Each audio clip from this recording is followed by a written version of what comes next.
Hi everyone. So today I'm going to be talking about, drawing exercises, how they can help you become a better artist, doing things out of the ordinary, outside of the box to say, to help better your work. And so right now I'm going to be painting or drawing my artist name FAS, and then I'm going to be doing a bubble lettering style, and from there I'm going to turn them into my bubble lettering characters.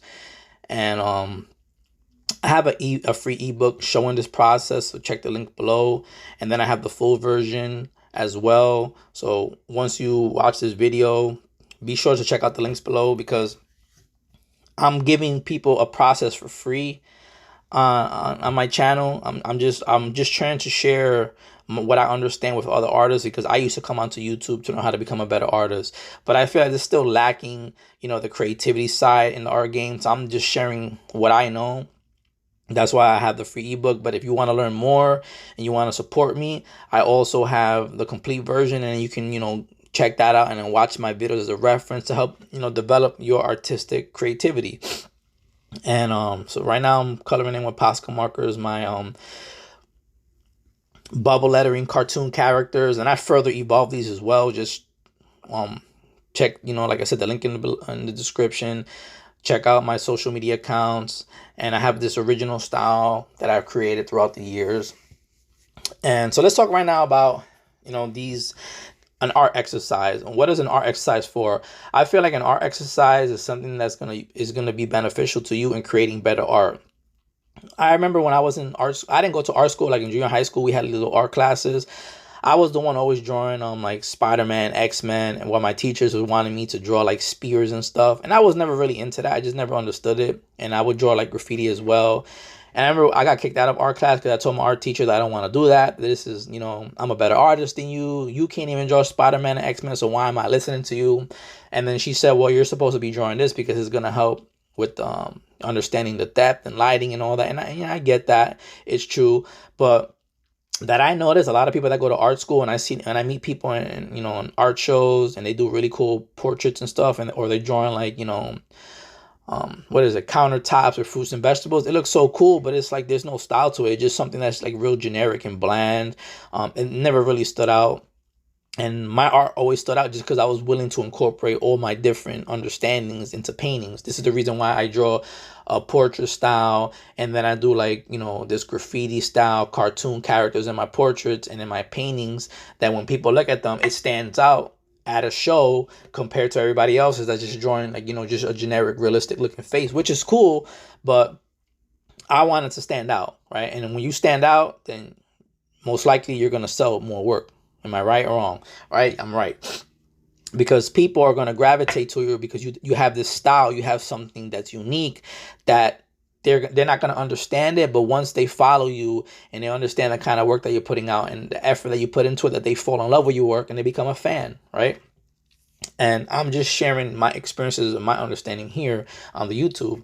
So, for example, let's say you're a person and you do portrait paintings, and then one day you want to do graffiti, you don't know how to do graffiti. I've seen people like they'll do portrait paintings really cool, and then they'll do graffiti in their portraits, and it doesn't even look right. It looks like amateurish art, like it just looks tacky.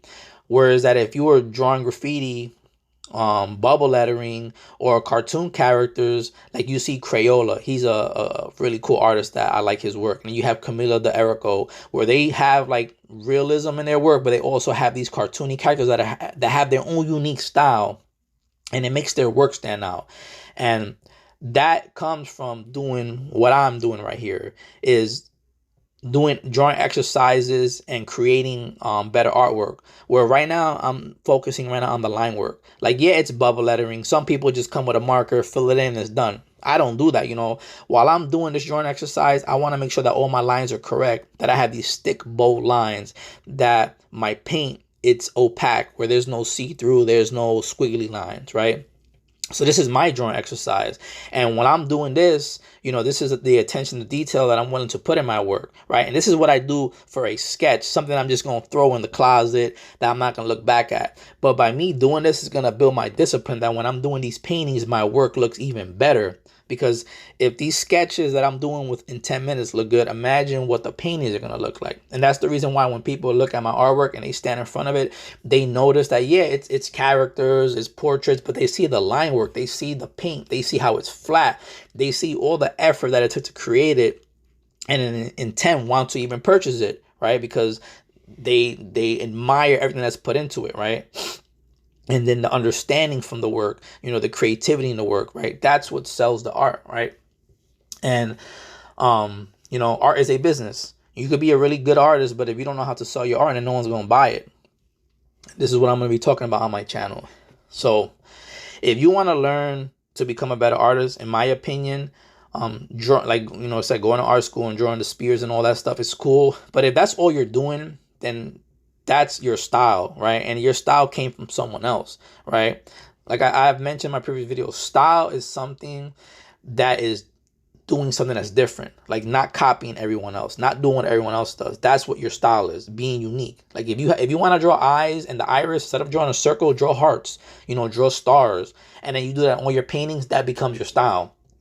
Instead of drawing hair that has boundaries that matches a skull line, draw flowy hair. I draw flowy hair. That's what makes my work stand out. That's my style.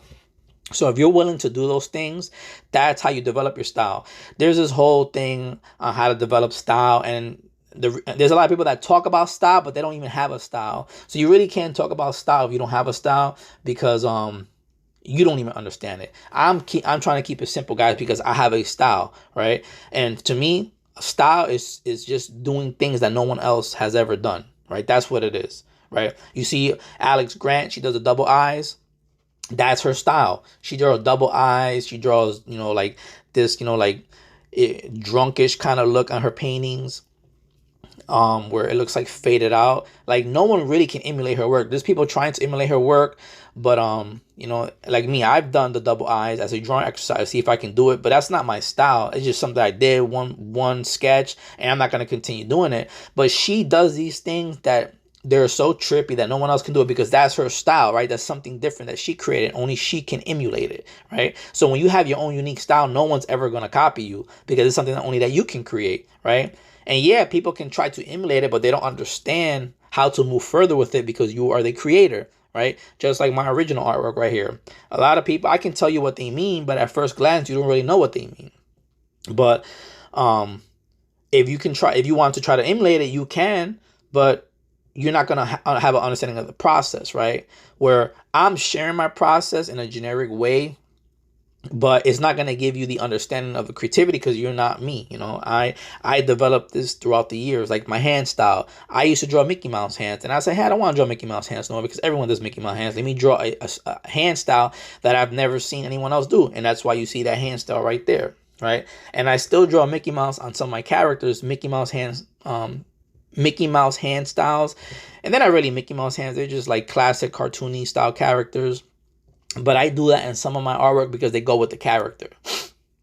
And by you, like I've mentioned, you doing these different kind of styles, understanding this, instead of drawing like an orange on a counter, if you're drawing Mickey Mouse, but you draw Mickey Mouse exactly the same way as the creator draws it, right? And you have an understanding, then you can develop that into your paintings, right? You can develop this understanding on how can I take a realistic portrait and then draw the Mickey Mouse hands that look realistic, right? That's something that no one's really done. A lot of people, they draw canvases with fine art painting, whatever you want to call it, a fine art painting. Like imagine the painting of Michelangelo and then everybody have Mickey Mouse hands, right? No one's done that. But imagine you can do something in that sense, right?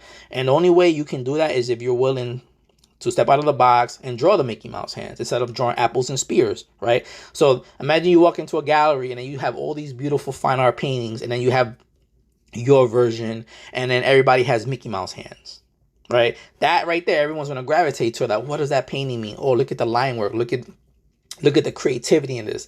And your artwork is going to stand out, right? And that's the reason why I make my art the way I do, is because I want to stand out. I want to be different. That's what a style is.